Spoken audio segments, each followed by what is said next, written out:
Sir, ನನ್ನ ಹೆಸರು ಸೋಮಶೇಖರ್ ಅಂತ. ಈಗ ಲಾಸ್ಟ್ ಒಂದು 5 ವರ್ಷದಿಂದ ಇಲ್ಲಿ ಬಸವನಪುರದ ವಿಜಯನಗರ ಸ್ಟೇಜಲ್ಲಿ ಮೆಡಿಕಲ್ ಸ್ಟೋರ್ ಹಾಕೊಂಡಿದ್ದೀನಿ. ಅದು ರಾತ್ರಿ ನಾನು ನೈಟ್ ಕ್ಲೋಸ್ ಮಾಡೋದು 10 ಗಂಟೆಗೆ. 10 ಗಂಟೆಯಿಂದ ಏನು ಇಲ್ಲಿ ಕ್ಲೋಸ್ ಮಾಡ್ಕೊಂಡು ಹೋಗ್ಬೇಕಾದ್ರೆ ಅಲ್ಲಿ ಗೌನ್ ಮರ ಹತ್ರ ನಾನು ಈ ಕಡೆಯಿಂದ ಹೋದೆ, ಆ ಕಡೆಯಿಂದ ಅವನು ಬೇಕರಿ, ಹೊಸ ಬೇಕರಿ ಕಡೆಯಿಂದ ಅವನು ಗಾಡಿಯಲ್ಲಿ ಬಂದ ಸ್ಪ್ಲೆಂಡರ್ ಗಾಡಿ ಹಿಂದೆ ಮುಂದೆ ಎರಡು ಕಡೆನೂ ಇದು ನಂಬರ್ ಪ್ಲೇಟ್ ಎರಡು ಇರಲಿಲ್ಲ, ಹೊಸ ಗಾಡಿ. ಬಟ್ ಪ್ಲೇಟ್ ಇದಿರಲಿಲ್ಲ. ಅಲ್ಲಿ ನನ್ನ ಫಾಲೋ ಮಾಡ್ಕೊಂಡು ನಾನು ಹಿಂದೆಗಡೆ ಫಾಲೋ ಮಾಡ್ಕೊಂಡು ಬಂದ. ಸ್ವಲ್ಪ ದೂರ ಹೋದ ತಕ್ಷಣ ಅಲ್ಲಿ ಹೊಸ ಮನೆ ಎರಡು ಕನ್ಸ್ಟ್ರಕ್ಷನ್ ಆಗ್ತೈತೆ. ಅಲ್ಲಿ ಮುಂದೆಗಡೆ ಬಂದು ನನ್ನ ಓವರ್ಟೇಕ್ ಮಾಡ್ಕೊಂಡು ನನ್ನ ಮುಂದೆಗಡೆ ಇದನ್ನ ಗಾಡಿ ಹಾಕ್ಬಿಟ್ಟು ನನ್ನ ಕತ್ತಿಗೆ ನಾನು ನಿಲ್ಲಿಸ್ದೆ, ಯಾರೋ ಇಲ್ಲಿಯವರು ಅಂತ ಅಂದ್ಬಿಟ್ಟು ಗಾಡಿ ಸ್ಟಾಪ್ ಮಾಡಿದೆ.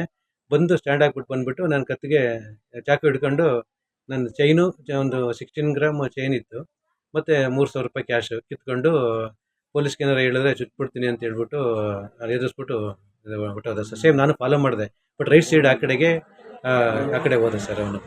ರೈಟ್ ಸೈಡ್ ಅಂದ್ರೆ ಯಾವ ಕಡೆ? ರೈಟ್ ಸೈಡ್ ಇದು ಬೇಕರಿ, ಹೊಸ ಬೇಕರಿ ಇದೆಯಲ್ಲ ಸರ್, ಮಟಿಕೆತ್ನಳ್ಳಿ ಆ ಕಡೆ ರೋಡ್ಗೆ ಹೊಟ್ಟೋದು ಸರ್.